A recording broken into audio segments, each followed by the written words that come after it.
Sebelum memulai pekerjaan, setiap pekerja wajib menerapkan K3 atau Keselamatan dan Kesehatan Kerja. K3 ini bertujuan untuk menciptakan lingkungan yang aman, sehat, dan terhindar dari resiko berbahaya. Untuk mendukung penerapan K3, pekerja wajib menggunakan APD atau alat pelindung diri. APD merupakan perlengkapan yang digunakan untuk melindungi tubuh dari risiko atau bahaya lainnya. Apa yang akan terjadi jika K3 dan APD tidak diterapkan? Berikan resiko yang dapat terjadi mengabaikan K3 atau APD.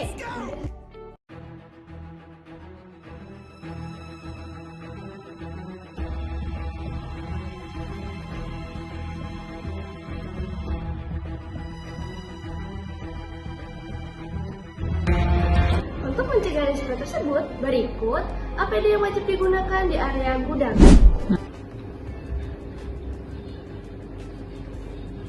Yang pertama, ada helm keselamatan atau safety helmet. Helm keselamatan ini digunakan untuk melindungi kepala dari benturan, kejatuhan benda, atau risiko cedera lainnya yang terjadi di area kerja. Yang kedua, kacamata keselamatan atau safety glass. Kacamata keselamatan berfungsi untuk melindungi mata dari debu, serpihan benda, cikan cairan, atau bahan kimia yang dapat menyebabkan iritasi atau cedera pada mata. Yang ketiga, ada sarung tangan atau safety glove. Sarung tangan berfungsi untuk melindungi tangan dari luka bakar, panas, dingin, dan bahan kimia. Yang keempat, ada robin keselamatan atau safety vest. Robin keselamatan biasanya buatan terang dan dilengkapi reflektor agar pekerja mudah terlihat oleh operator kendaraan atau alat berat, terutama di area gudang dan lapangan. Yang terakhir adalah sepatu safety. Sepatu safety digunakan untuk melindungi kaki dari tertimpa benda berat, tertusuk benda tajam, atau terpeleset, dan risiko kecelakaan lainnya. Sepatu ini biasanya memiliki pelindung baja di bagian ujung kaki.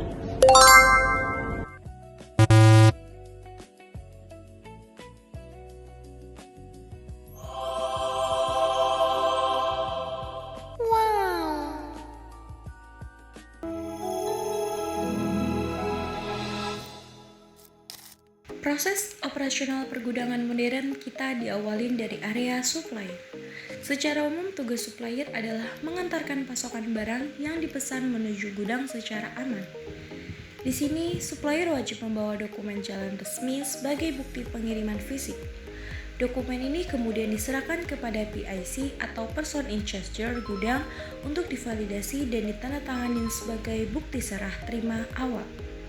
Setelah mendapatkan tanda tangan PIC, supplier menyerahkan dokumen tersebut ke bagian administrasi. Selanjutnya, bagian admin selaku pusat data gudang.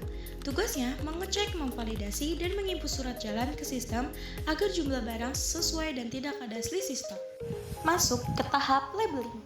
Di tahap ini, admin bertugas mencetak label identitas baru berbasis digital, seperti barcode atau QR kode khusus. Label ini kemudian diserahkan kepada petugas lapangan untuk ditempelkan secara presisi pada setiap barang yang sudah tertata di rak. Fungsi utama dari proses labeling ini adalah untuk memberikan identitas digital yang unik pada setiap produk sehingga mempermudahkan pelacakan, pencarian, dan pengelolaan stok. Setelah administrasi selesai, alur beralih ke bagian locating. Petugas locating mula-mula mengambil dokumen portfolio list dari meja admin sebagai paduan lokasi penempatan. Tugas utama divisi locating adalah memindahkan barang dari area penerimaan ke rak penyimpanan yang tepat menggunakan troli. Proses ini wajib melalui pemindaian atau scanning barcode pada barang, serta pengisian kartu stok sebagai penanda resmi bahwa barang telah masuk ke dalam sistem penyimpanan. Terakhir, petugas wajib melakukan checklist dan menandatangani dokumen penempatan sebagai bukti bahwa barang telah disimpan di koordinat yang benar. Alur berikutnya adalah proses picking atau pengambilan barang berdasarkan pesanan. Petugas picking terlebih dahulu mengambil dokumen picking list dari admin. Tugas utama divisi ini adalah mengambil barang dari rak penyimpanan secara cepat dan tepat sesuai instruksi dokumen.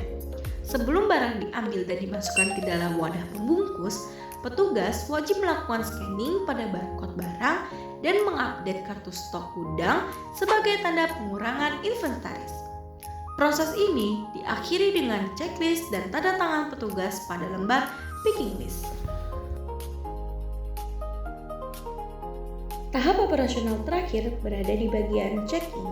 Petugas checking menerima barang hasil picking untuk dilakukan inspeksi akhir secara menyeluruh. Tugas utama bagian checking adalah memastikan kualitas, jenis, dan kuantitas barang sepenuhnya sesuai dengan pesanan konsumen sebelum keluar dari gudang. Petugas akan membongkar muatan, mencocokkan fisik barang, mengisi lembar checklist penipuan, serta menandatanganinya.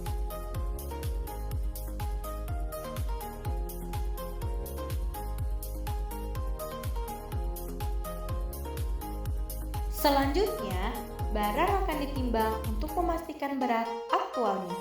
Lalu dilakukan scanning barcode final agar datanya langsung terupdate di sistem WMS. Setelah semua data tervalidasi secara digital, barang dibungkus kembali dengan standar pengemasan yang aman, diletakkan di atas conveyor, dan siap masuk ke proses pengiriman atau delivery.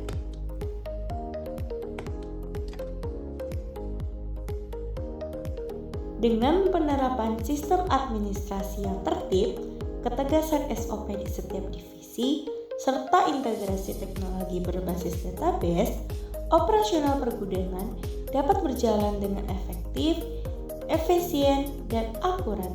Terima kasih telah menyaksikan video simulasi proyek dari kelompok kami.